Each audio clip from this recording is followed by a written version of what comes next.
Hey, welcome everybody. Welcome back to the fifth lesson. We are doing a API in JSON and we are using the Joomla framework. In this lesson, we'll be creating a controller, updating a model, and then also updating our routing file to allow a user to register. To test our API, we are going to be using Postman. So just go to www.getpostman.com if you'd like to use that as well. Okay, so let's jump right into our code. So first of all, we're going to just take the dashboard controller and we are going to copy it. And we are going to create our dashboard controller, rename it, and this is going to be called profiles controller. Alright, so for all of our profiles, we are going to have a function here, which is going to be called register. And when a user goes to the web URL, profiles register, we then want them to carry out their registration at this point. Currently we get some errors. Here it's basically telling us that there is no root set. So to update our routing file, we can do that over here. Once again, if we copy this text and paste it here and then change this to profiles. Okay, so sorry, we need to change the last to dashboard to profiles, and then here capital P profiles again. Alright, so now we have those set. We can save this, and if we access this URL again, we still get an error. So it's saying it can't locate the profiles controller. And what we still need to do here is rename the controller to be called profiles controller. Here we want to access our profiles model. Okay, so we're just going to update all of these to be profiles model. And now if we access it here, we are now getting a result. So currently this does nothing. It's looking to get information from our database, but we don't have anything in our database. The next step that we want to do is to create our register task. So to do that, we are going to create a new model. Okay, and then this model, we are going to carry out a task called register. Okay, now if we go into our profiles model, we now need to create a new function. So public function register. And to test our register function, we are just going to return 1.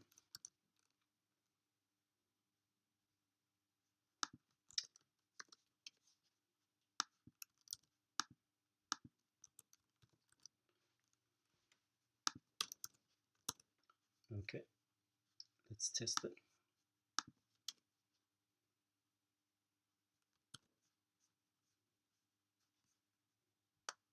Here we have an error because we don't have the variable item.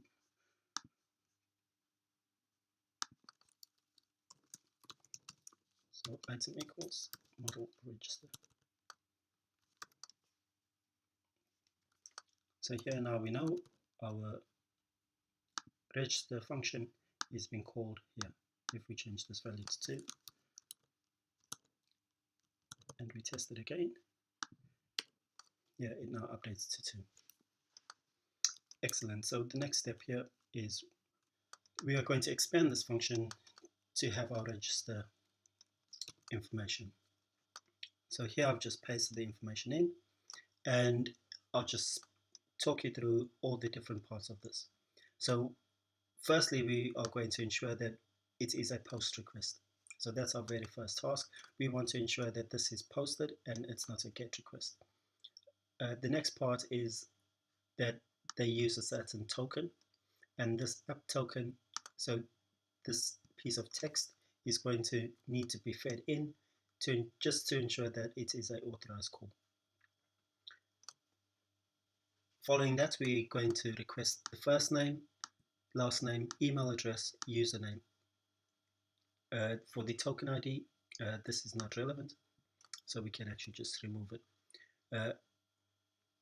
Then we're going to get the date.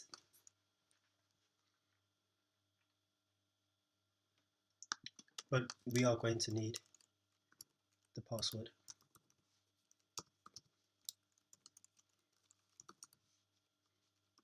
Okay, so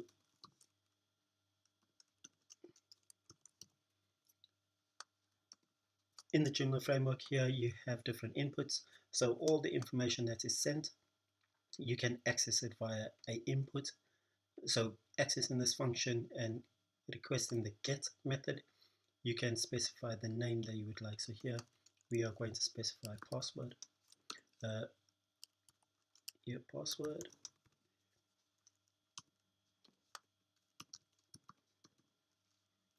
And we want it to be in a string. We are also going to request that the password is sent twice. So password 1.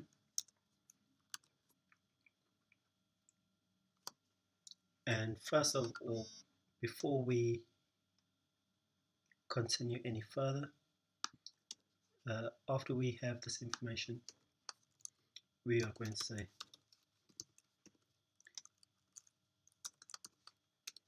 if password does not equal password 1,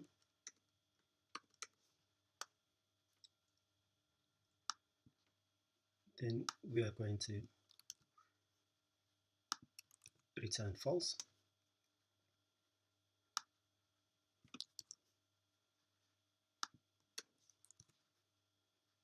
And here we will say passwords do not match. So we're just checking, do the passwords match? So if they do, we will continue on. Here we want the password. So we're going to save the password in a password hash, and we are going to use this option cost of 8 to encrypt it.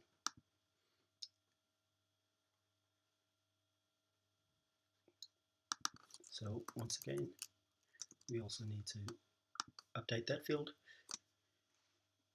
Once all of this is done, we are ready to save our function. So now we're almost in a position to test this. Let's just see if, so here it's saying the request did not authenticate. And the reason why the request did not authenticate is because this is a simple get request. So if we use get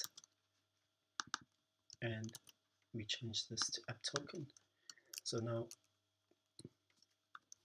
we are going to get this long text and place it directly in the URL.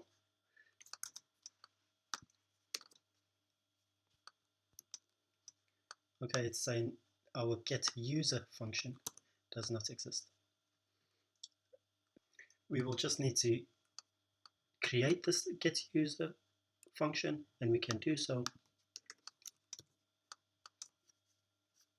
using this information here. So what this is doing, we can validate a user by either saying let's get the user by the ID, their email address, or their username. So we can specify one of these parameters. When we are validating the registration, we are going to always just check, does the email exist? Now that we have this function, let's test it out again. So if we go to our web browser, we run it again, and here it's saying we do not have this table.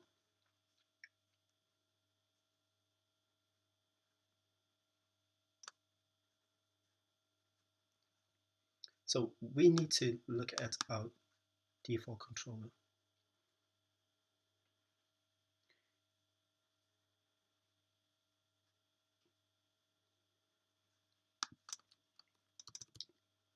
And we actually have a table called DDC users, and the user ID is DDC user ID. So if we look at our table, over here, these are the fields we have, and it's actually dev1 underscore DDC underscore users. And the error that we received was that this table does not exist. Okay, so let's try it again. It's still giving us the information. This table does not exist. So in our insert method, here we also need to add DDC users. So let's try it again. So unknown column name.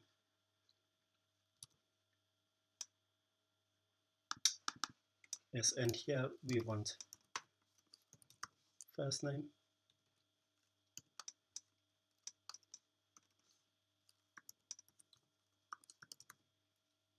last name, username, email, password.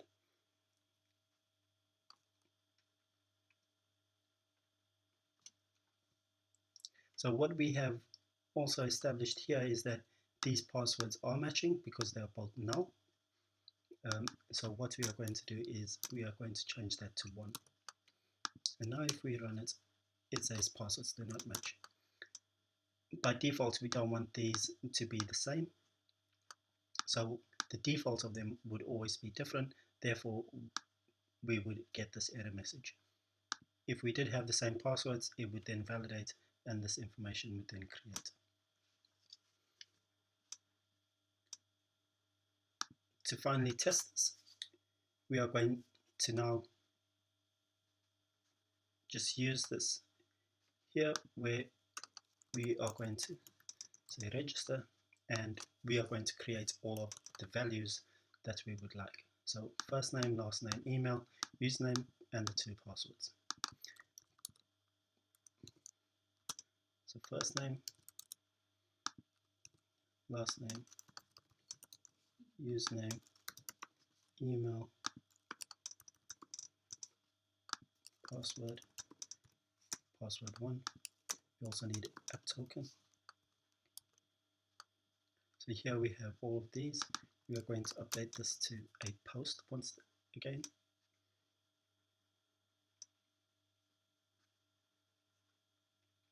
Excellent, so we have all of the information.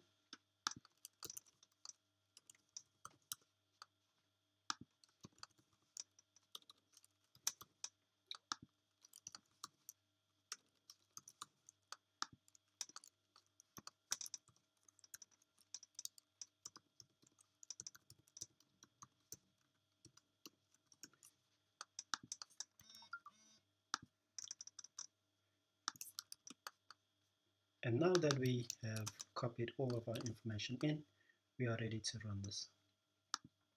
So once we run this, so here it is saying it did not authenticate.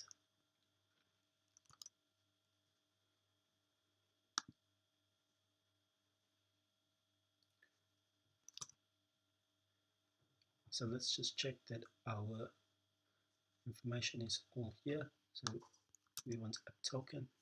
Here we are also getting app token. We want this to be a post request. So this is a post request.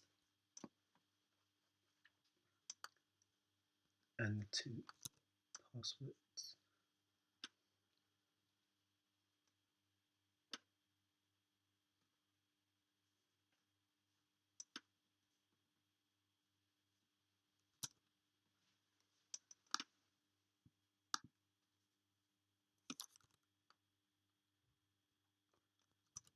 Okay, so let's actually just save this, as we forgot to save it. So if we run it again, okay, it's still giving us this error message. Okay, so I will just investigate it and I'll be right back.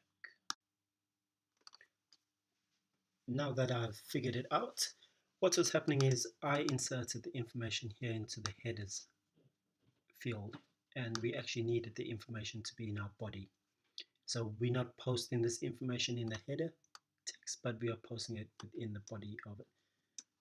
So now that we send this information, we get this error message. So here it says your name does not exist.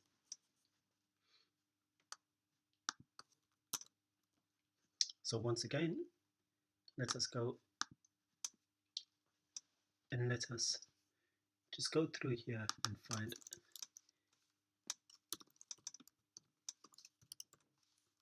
any instances where we may be calling the incorrect information. We also need to check our default control or model, sorry. So here it needs to be first name and last name.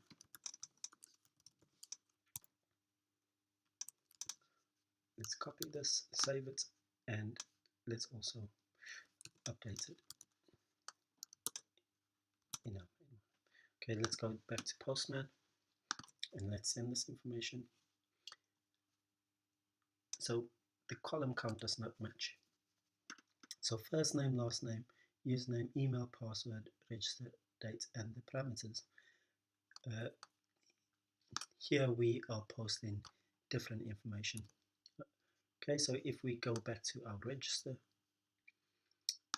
first name, last name, but here we have concatenated the information.